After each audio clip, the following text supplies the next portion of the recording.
Assalamualaikum warahmatullahi wabarakatuh. Pada bagian yang kali ini saya akan membahas aset tetap tidak berwujud. Kemarin saya membahas aset tetap yang berwujud, yang ada wujudnya. Tentu itu nilainya bisa besar seperti tadi ATM se-Indonesia, gedung kantor BRI se-Indonesia, atau kita punya aset tetap se-Indonesia banyak. Sehingga nilainya besar, akuntansinya kalau salah sedikit saja, maka laporan keuangan akan salah materiality. Jadi pastikan banyak latihan soal, baik dengan asisten dosen maupun dengan dosen, dan pastikan diskusi-diskusi tentang materi yang sudah diberikan berjalan dengan baik. Yang berikutnya, selain aset tetap berwujud, ada aset tetap tidak berwujud. Misalnya, merek, goodwill. Saya kasih contoh yang ekstrim. McD, Kentucky Fried Chicken. Kentucky Fried Chicken di Amerika sana mungkin paling tinggi selapangan sepak bola, udah repot melayani pelanggan selapangan sepak bola. Bisa-bisa susah. Sehingga di sana kekayaan aset tetap berwujudnya itu tidak seberapa, tanda petik, dibandingkan dengan aset tetap tidak berwujudnya, yaitu mereknya itu sendiri. Mereknya itu disewa oleh seluruh dunia, di Indonesia bahkan satu kota itu banyak Kentucky Fried Chicken. Itu nilainya, kekayaannya itu bisa lebih besar dari aset tetapnya.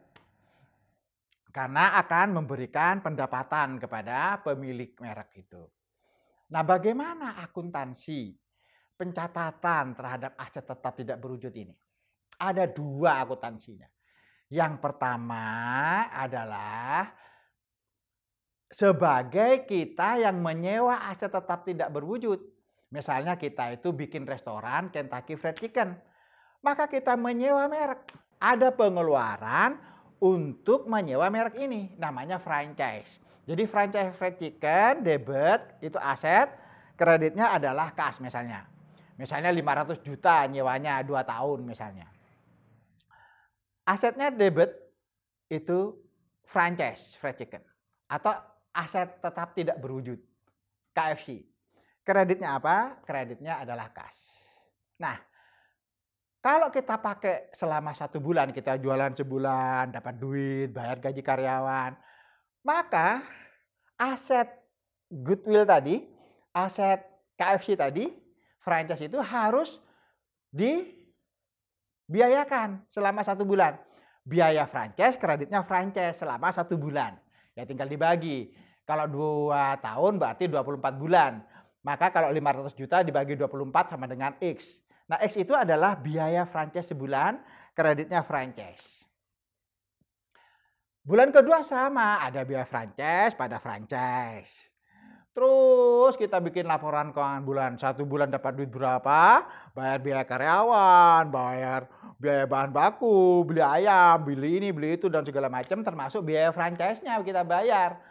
Maka nanti ketemu laba ruginya, tergantung dari omsetnya. Biasanya kita menyewa merek adalah merek yang bisa laku banyak, yang diperkirakan bisa menguntungkan bisnis.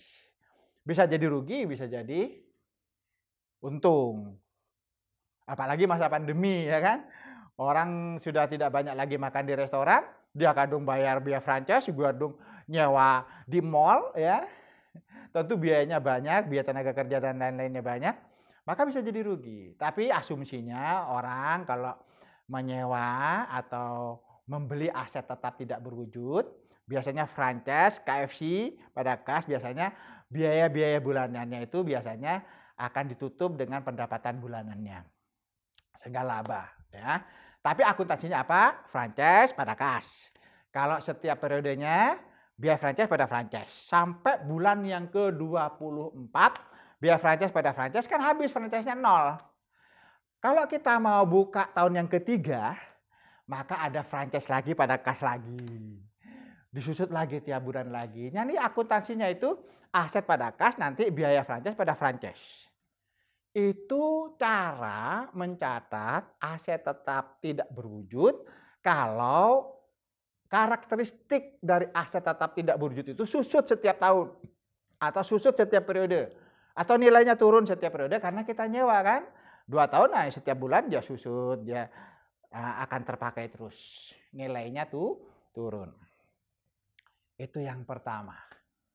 Bagaimana mencatat aset tetap berwujud yang karakteristiknya beda? Misalnya, kita tidak mau nyewa KFC, eman-eman 500 juta. Lah terus bagaimana? Ya kita bikin aset tetap tidak berwujud. Lah gimana caranya? Ya kita misalnya ngadakan sayembara. Siapa yang bisa bikin makanan yang enaknya lebih enak daripada Kentucky Fried Chicken. Seluruh menu yang di Kentucky Fried Chicken, di McD, pokoknya yang seperti sejenis itu, silahkan buat. Yang menang dapat Innova misalnya. Juara 2 dapat sepeda motor, dapat sepeda gunung, dan seterusnya. Katakanlah total biayanya dari penyelenggaraan itu, biaya iklannya, biaya sosialisasinya, pengumumannya, 500 juta totalnya, total pengeluarannya. Kemudian si mahasiswa ini misalnya karena tidak mau KFC, dia bikin sayembara.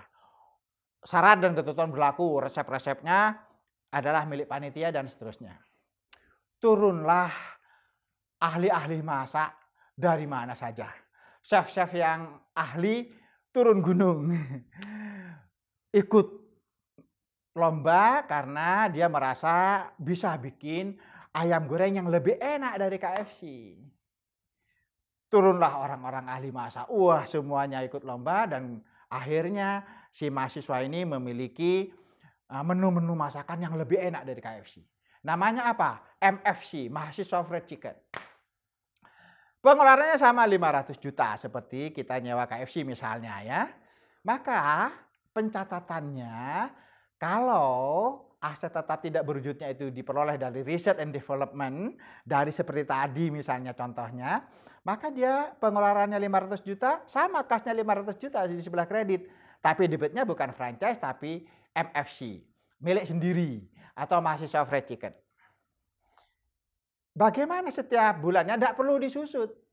Karena itu sudah milik kita. Ternyata betul. Setiap bulan omsetnya meningkat. Bahkan KFC sepi karena makanannya lebih enak kita. Wah, karena hadiahnya Innova misalnya. Karena kita menu-menunya wow. Standar tempatnya juga bagus dan semuanya dirancang di research and development menjadi semuanya lebih daripada KFC. KFC kalah dan kita misalnya lebih bagus. Bukalah cabang, satu kota 5 cabang, se-Indonesia buka cabang, se-dunia buka cabang. Bagaimana mencatatnya? Yang pasti tidak disusut setiap bulannya. Tetapi tetap dicatat sebagai aset pada kas. Kalau nilainya naik, misalnya orang banyak yang justru menghasilkan, kas pada pendapatan franchise misalnya ada lagi sampai 5, 10 dan banyak sekali. Lama-lama nilainya kan tinggi. Apalagi kita go public misalnya, ini kan nilainya besar sekali kalau divaluasi ya kan. Nilainya nggak jadi 500 juta lagi, bisa jadi nilainya 500 miliar. Masuk akal, masuk akal. Kalau misalnya se-Indonesia buka cabang semua ya, apalagi se-dunia. Maka nilainya misalnya nggak usah ekstrim ya, katakanlah menjadi 5 miliar aja deh. Semarang atau kota buka cabang, ya Pulau Jawa buka cabang, nilainya bukan lagi 500 juta tapi 5 miliar. Bagaimana cara mencatatnya? Berarti MFC-nya debit, modalnya bertambah 4,5 miliar. Jadi MFC-nya 45 miliar, modalnya bertambah banyak 4,5 miliar. Jadi yang tadinya 500, begitu ada tambahan aset MFC 4,5 miliar, maka nilainya menjadi 5 miliar. Modalnya yang tadinya berapa? 500 juta misalnya untuk membuat ini ya, maka sekarang menjadi 5 miliar.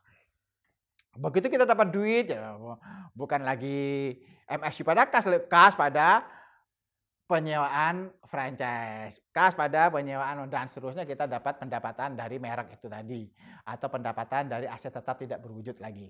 Nilainya nanti dinilai kembali, direvaluasi. Berapa sih harga pasar perusahaan ini, khususnya MFC itu nilainya berapa. Kalau naik berarti debitnya, FFC-nya naik. Kalau turun, bisa jadi turun. Bisa jadi ada Mission Impossible misalnya yang makan FFC kemudian sakit perut. Orang nggak ada yang mau makan FFC, nilainya turun kan nanti bisa jadi turun. Jadi modalnya ke sebelah debit, kreditnya MFC. Tapi itu jarang terjadi ya. Bisnis itu biasanya positif-positif saja dan kita fastabiqul khairat begitu berlomba-lomba di dalam profesionalisme sehingga nilainya kalau naik ya naik, kemudian nilainya menjadi naik modalnya ya. Itu kalau mencatat aset tetap tidak berwujud yang karakter daripada aset tetap tidak berwujud itu tidak susut setiap periodenya. Karena kita nggak nyewa, tapi bikin sendiri. Tapi tentunya dengan hitung-hitungan yang matang sehingga itu adalah aset milik kita. Bahkan kita sewakan ke orang lain. Itu baru keren, namanya mahasiswa fried chicken. Ya, itu akuntansinya. Jadi ada aset tetap tidak berwujud yang dicatat setiap periodenya dengan penyusutan biaya franchise pada franchise ya. Ada yang tidak disusut.